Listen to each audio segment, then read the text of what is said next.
Most people's businesses are broken and they don't even know it. Hi, I'm Jared Krause. I'm the host of the Buying Online Businesses podcast. And in this episode, I'm speaking with David Jenyns. And David, in 2016, successfully systemised himself out of his business, one of Australia's most trusted digital agencies, Melbourne SEO.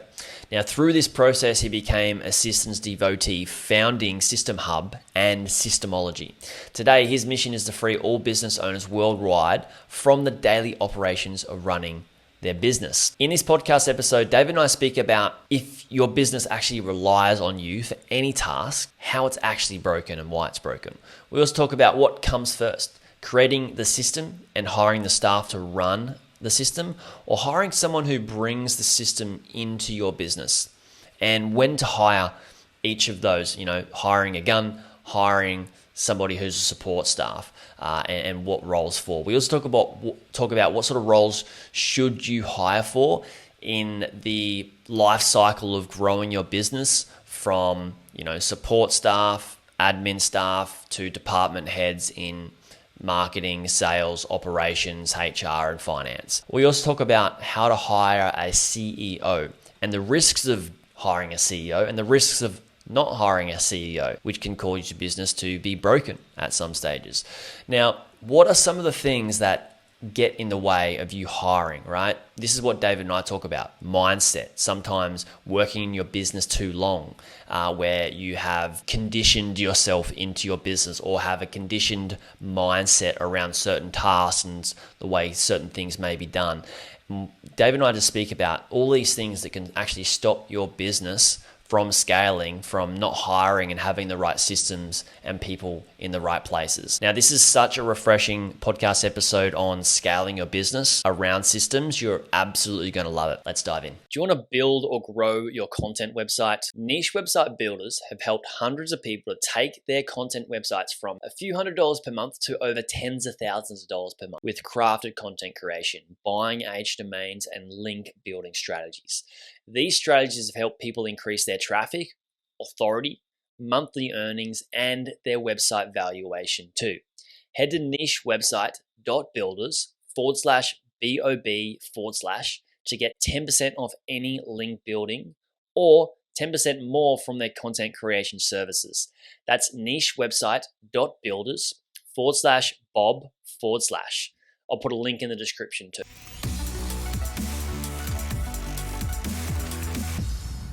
David, welcome back to the Buying Online Businesses podcast. Hey, Jared. I've been looking forward to this. It's been a long time since we've had a deep dive catch up. Hasn't it?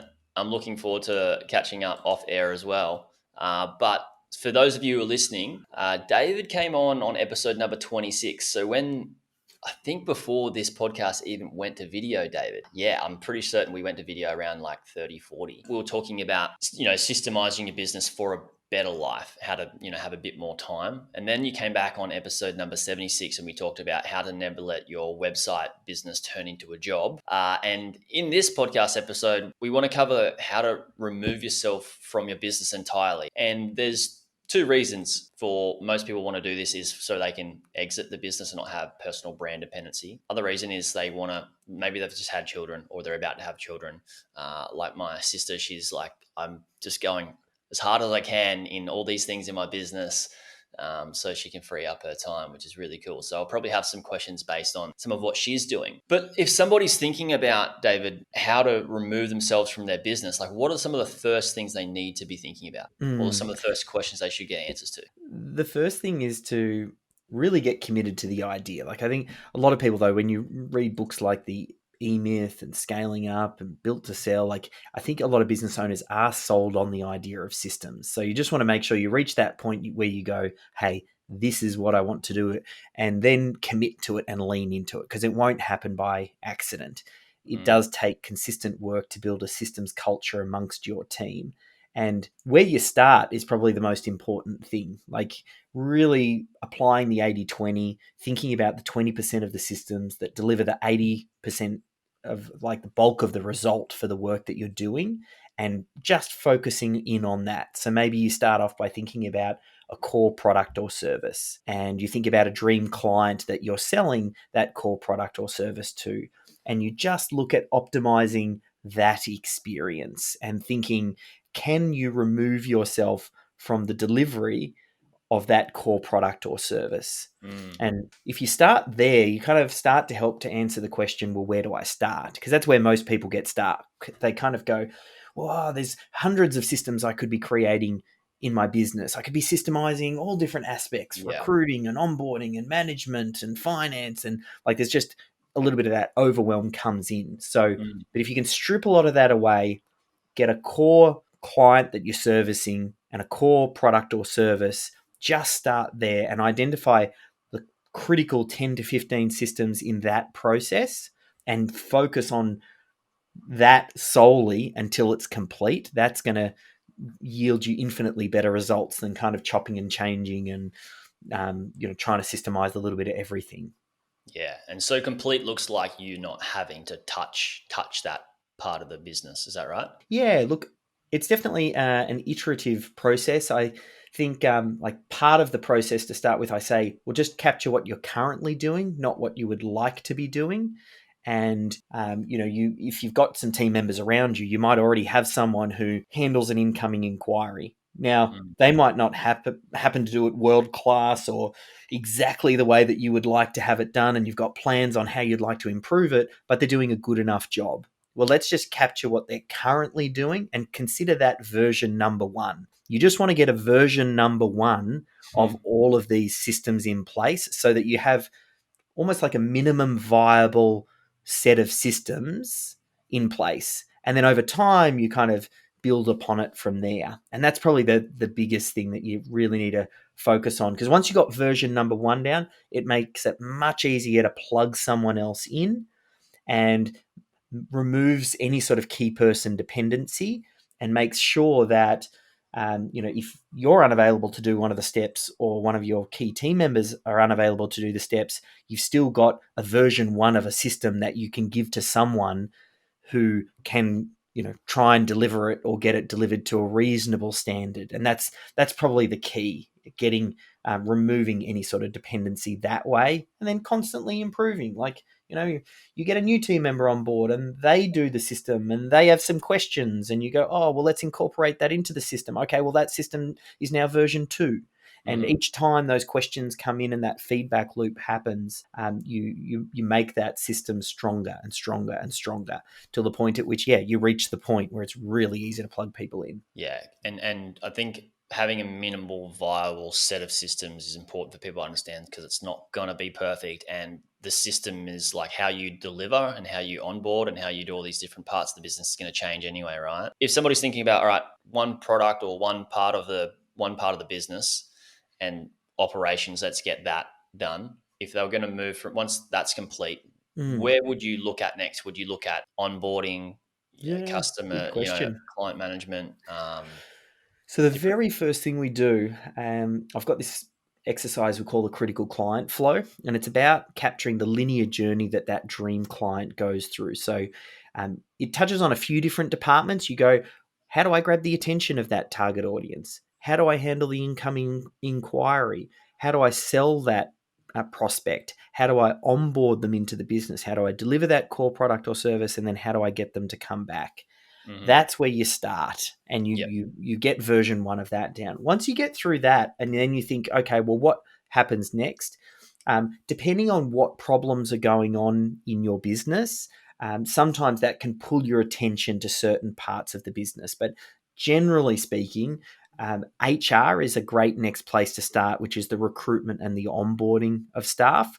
Mainly just because that sets the tone for any new team member that joins you. And you'll find the most challenges that you have, the biggest resistance to this idea of introducing a systems culture comes from your existing staff. But if you get the right recruitment and onboarding process for all new staff, there's zero resistance. They just say, oh, this is how we've always done things, and this is just the way that we do things here.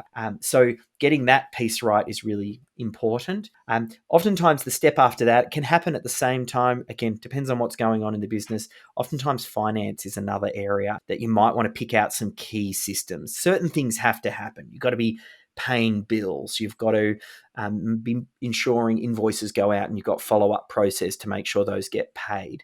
You've got tax obligations and wages. There's a handful of systems. Like, again, if we apply the 80/20 to the finance department, there's probably 10 systems in the finance department that are mission critical. Otherwise, your whole business falls apart.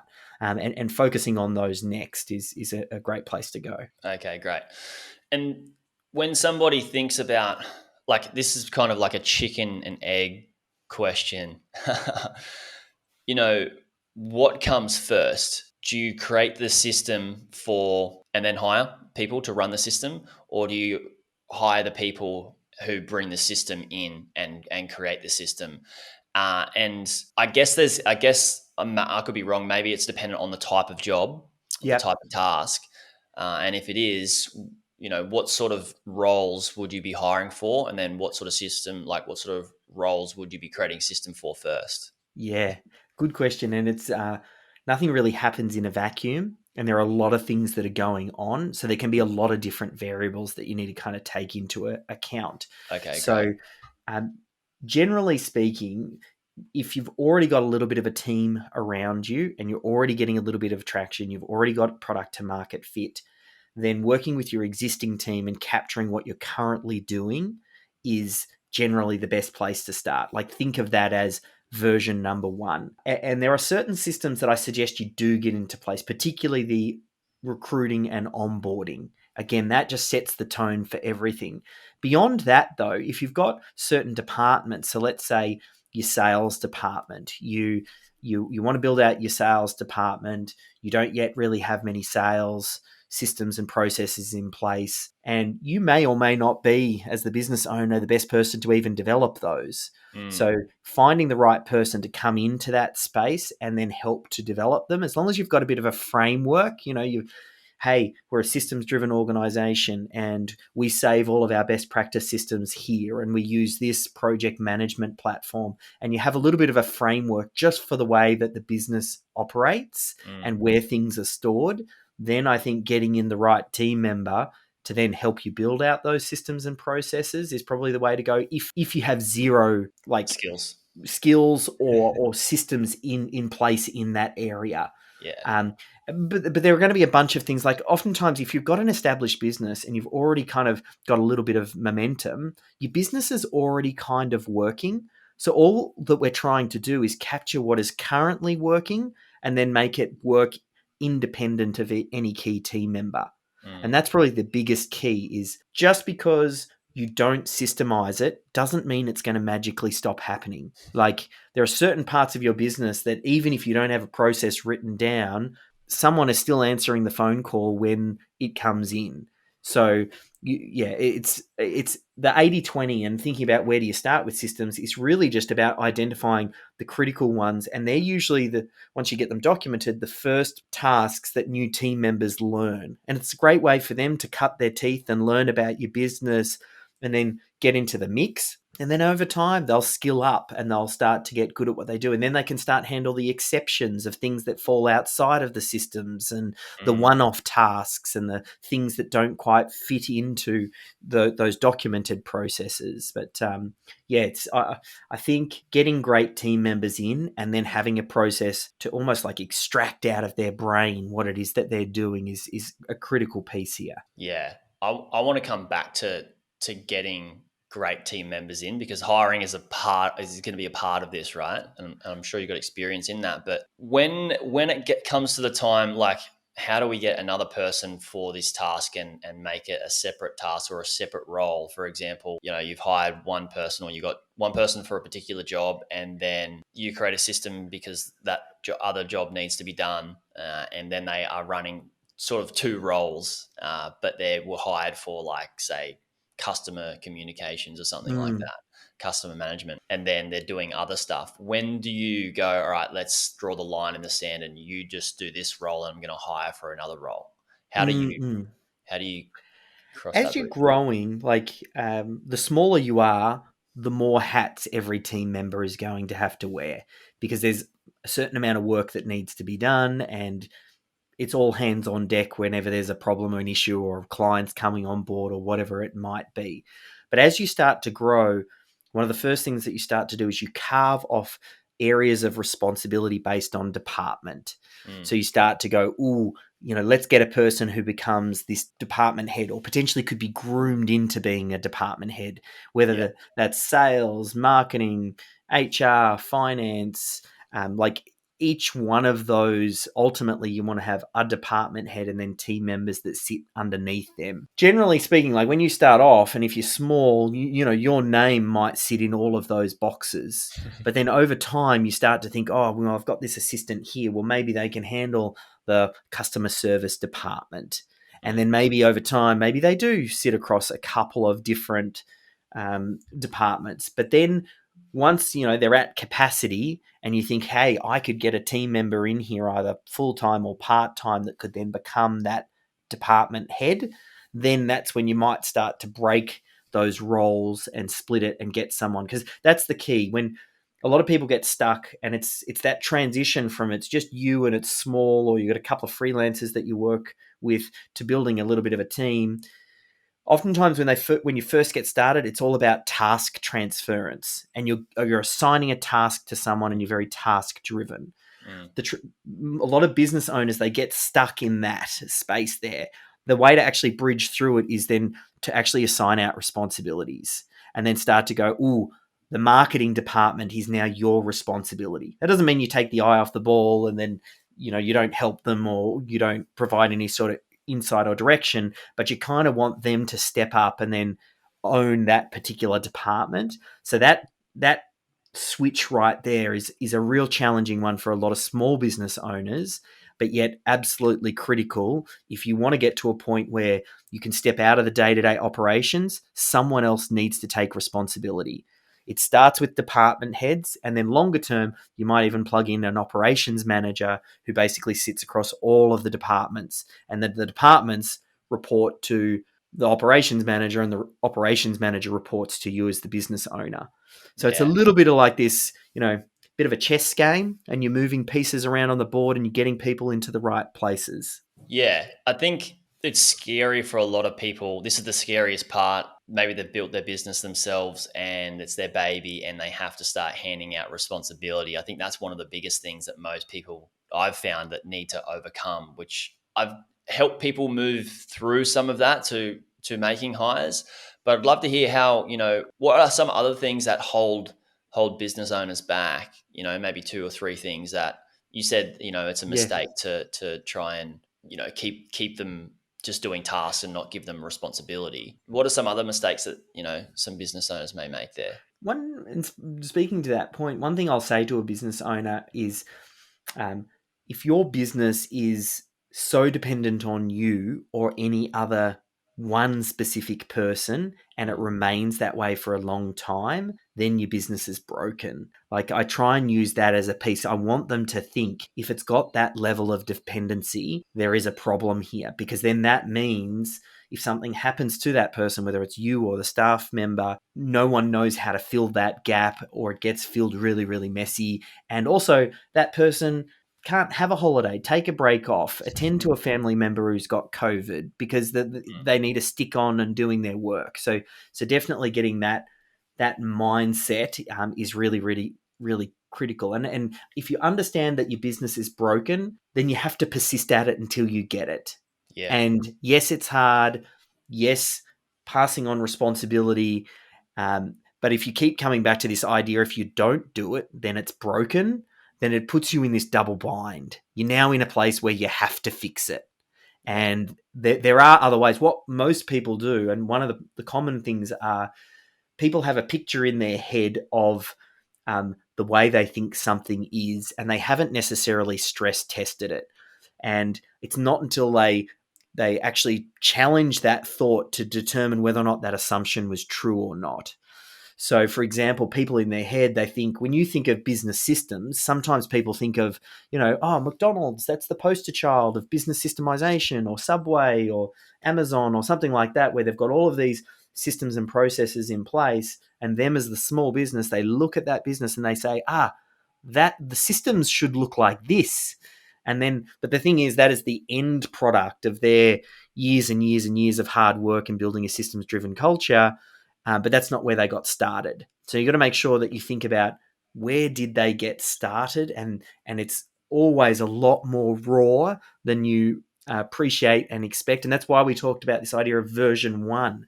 Just getting Yeah. a really rough, ugly system down is better than no system. It's kind of like when somebody has a goal, like say their goal is to make money online, they see all these people that are already doing it and they're like, all right, I need to do that. But it's so overwhelming to think about how, like, what do I, like, how do I just get there like that? You can't just have, that's like you said, that's the end result. Yeah. What do you come back to, and where do you start? It's funny, I use the analogy sometimes like, it would be the equivalent of me thinking that I could run 100 meters in however many seconds and compete at the Olympic level with against people who train their whole lives, have an amazing diet and regime, have been training, doing this, for the last however many years. And here I am, couch potato, sitting behind a screen, who probably doesn't do enough exercise or eat right to be able to compete at that level. It'd be silly for me to think I need to compete at Olympic level standards. If I want to get to Olympic level standards, I have to go back in time to where those athletes began and start off with slow training and working up and building the right routines. And it's the same in business.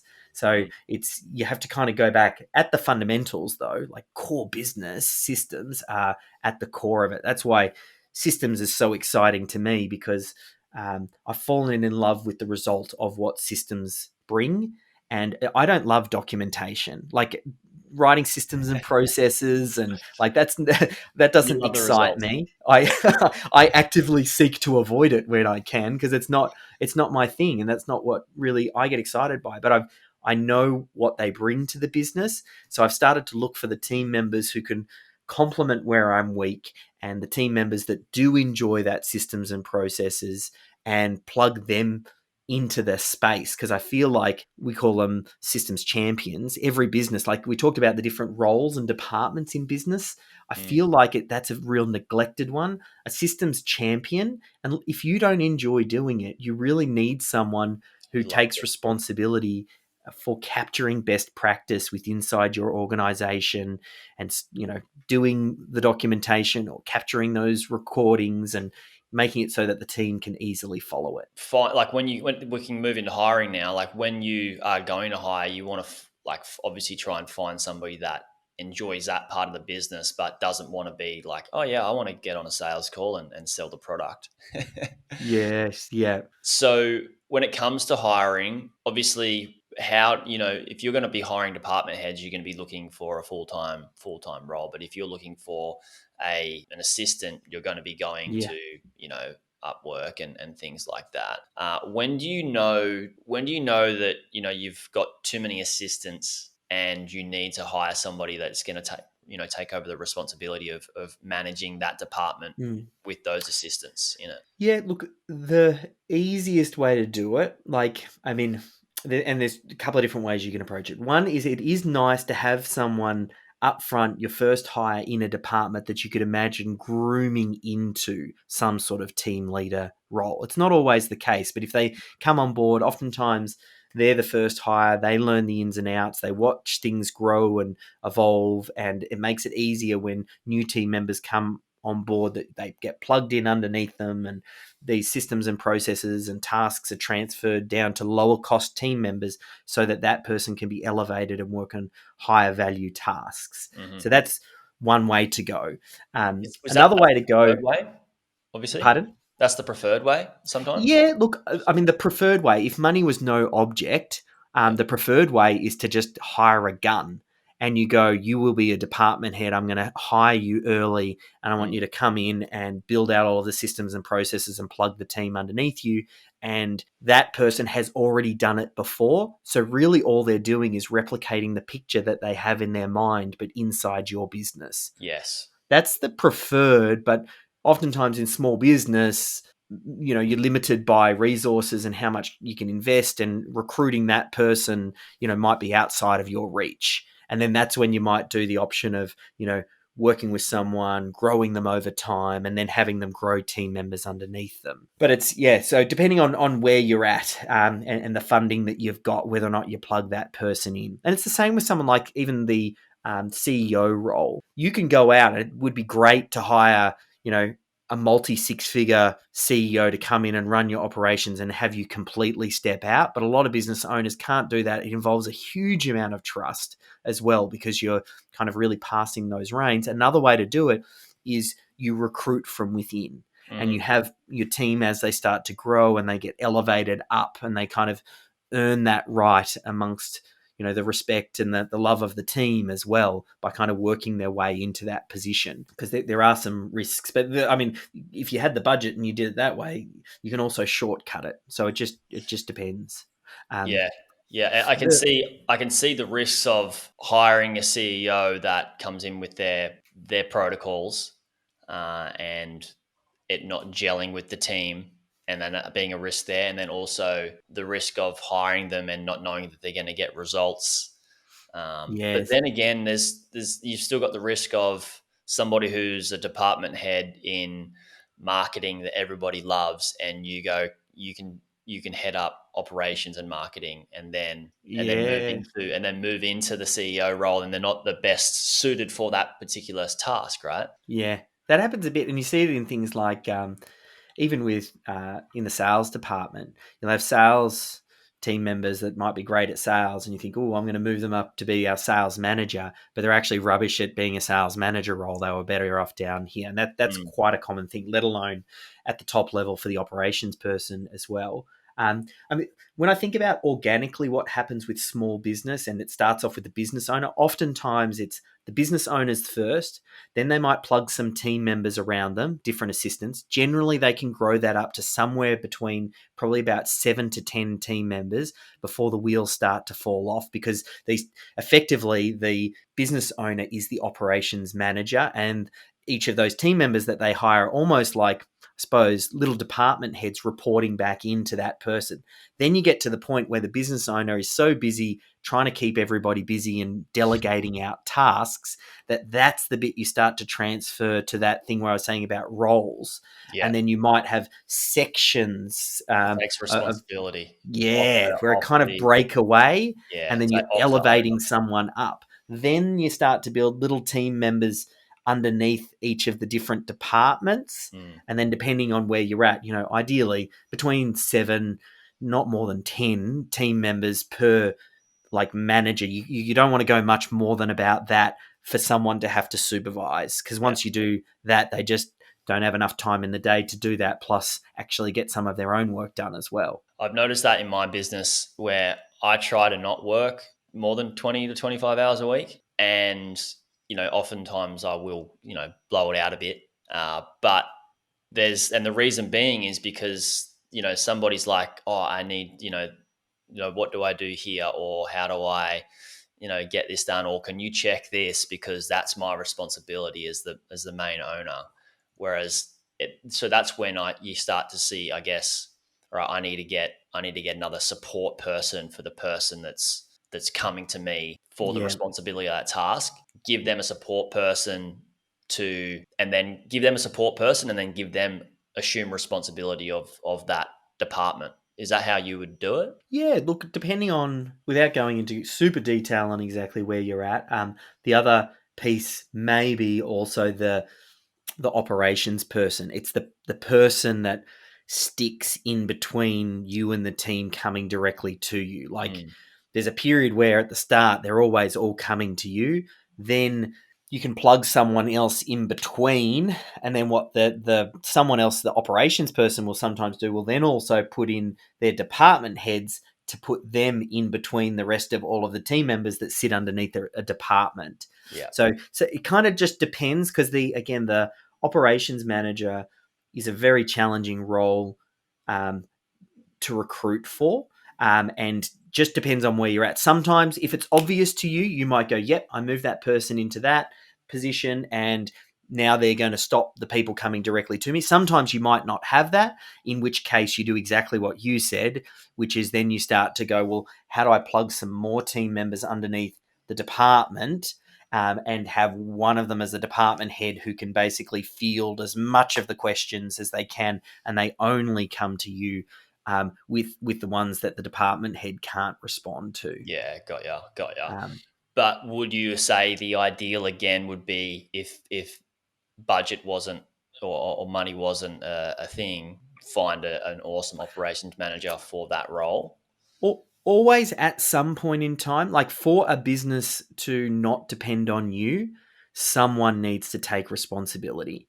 Yeah, And you can have department heads that take responsibility for their department, but you also need someone who stands in for you when you're not available. And it's that person that the buck will stop with you, with them prior to it to getting to you. So if you need to take some time out or have time off or whatever, everything gets routed to them, and you have to support them and give them the right frameworks on, hey, here's how I make decisions, and then right. you run alongside them for a little while, watch them make decisions and determine, are we in alignment here? Are you doing what I would have done if I was in those shoes? And that's that transition period. And then you obviously, you got to loosen the grip. At the start you hold tight, but Yeah, then you got to loosen the grip, because if you hold the grip too tight and then you never let go, you end up micromanaging that person, and you'll either scare them off because they won't necessarily want to work because under you're a those nightmare conditions, of a person or to work with. Yeah, you'll have trained them that you're just a micromanager, and you're never going to be able to step away anyway, because you're kind of putting the got your same. own stuff. Yeah. Exactly, Got to exactly. remove your stuff out of the way to be a. That's a big thing. That's a huge thing. I think that's the more I do deep inner work on myself, the better my business can perform, the better everybody else performs. Like I'm the bottleneck, right? Yep. And that's funny. It's funny to think that even if you hire, you can still be the bottleneck. Yes. Yeah. That's Yeah, crazy. because you kind of just you've got all of these habits, and it's hard. It's a classic case, and we all hear it, where what gets you to here won't get you necessarily to there, where that is where it is that you're going. Yeah, And all of the habits typically that grow your business to a certain size have actually got you a tremendous amount of success, which reinforce and strengthen them. And then that's what makes it so hard, yeah, because certain habits have meant that you're successful, yet then that becomes the habit.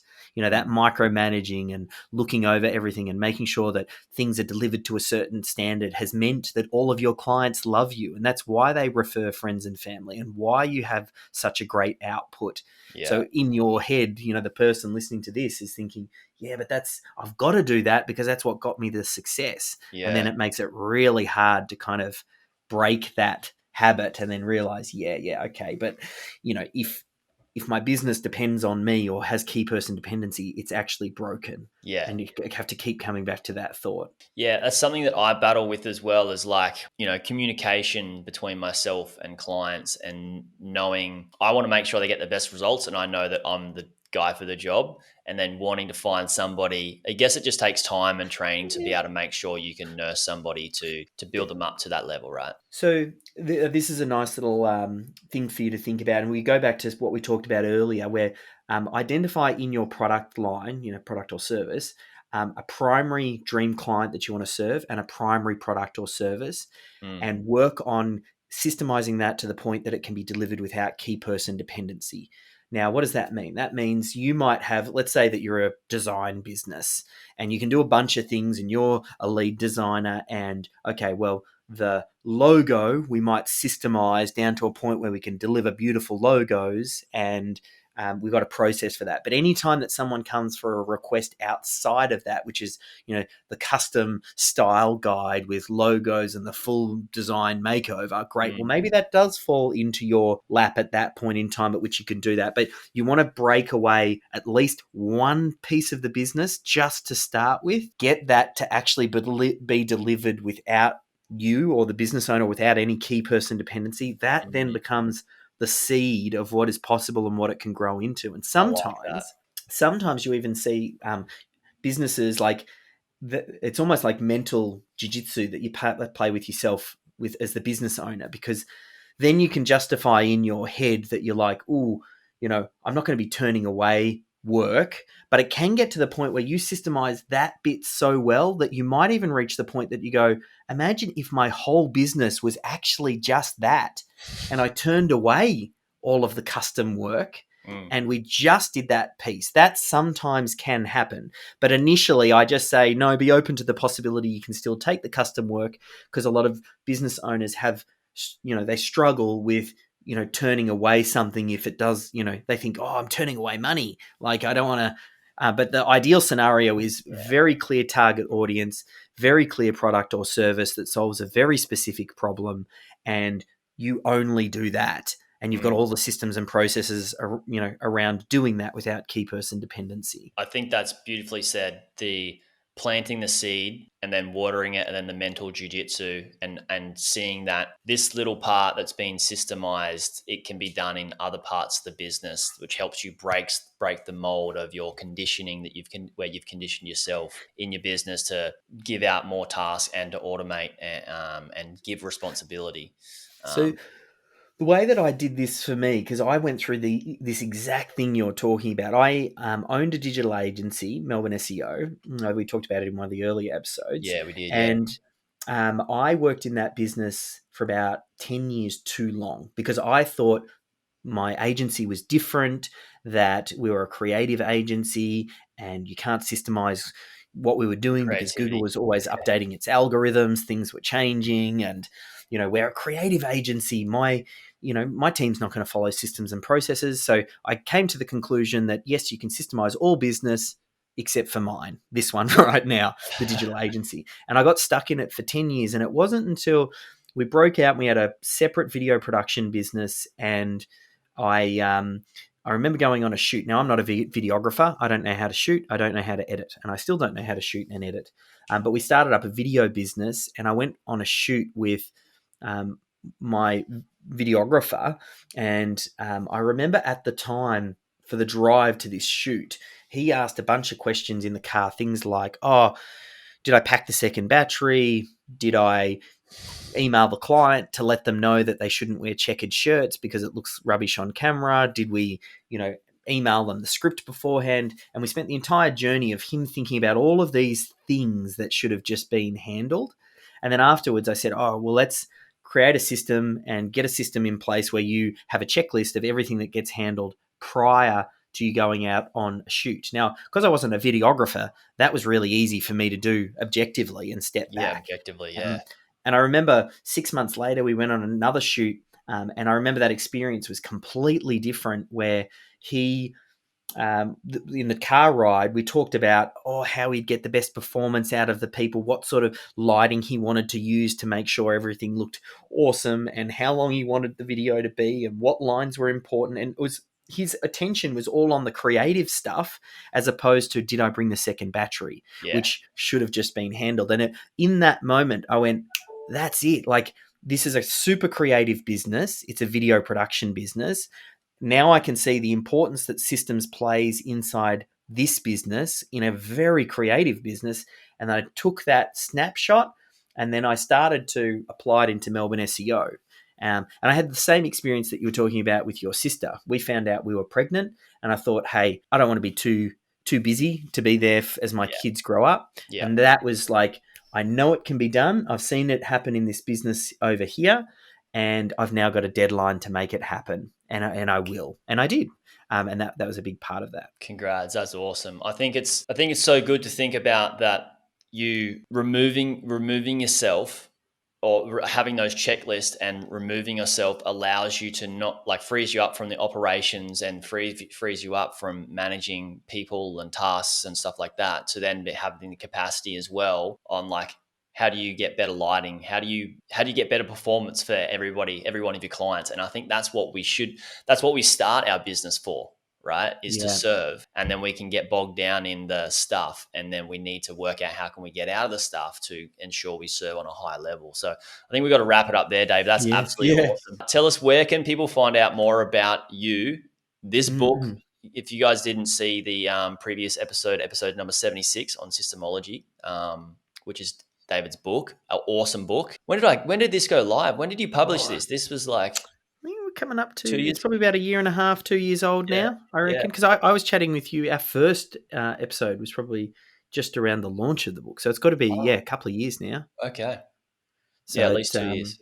Yeah. Yeah. So it rolls around really quickly. I mean, if you're listening to this, you might be an audio person. You can head over to Audible and Systemology is on Audible, or you can go to Amazon, grab a copy of the book there, or you can head to systemology.com, which is our website. There's links to the YouTube channel and podcast and book and all that sort of stuff. Lots of help on there. But I feel like the book's the best place to start. It's like $20 and pretty much outlines our methodology in full. It's a great book, guys. Go check out the book, Systemology, and there'll be links to all that in the show notes. David, thank you so much for coming on. For those of you who are listening, thank you for listening. If you know anybody that has a business, share this podcast episode with them. It's highly valuable. Thanks, guys. Hey, YouTube watcher, if you thought that video was good, you should check out this video here on the 2 best types of websites beginners should buy.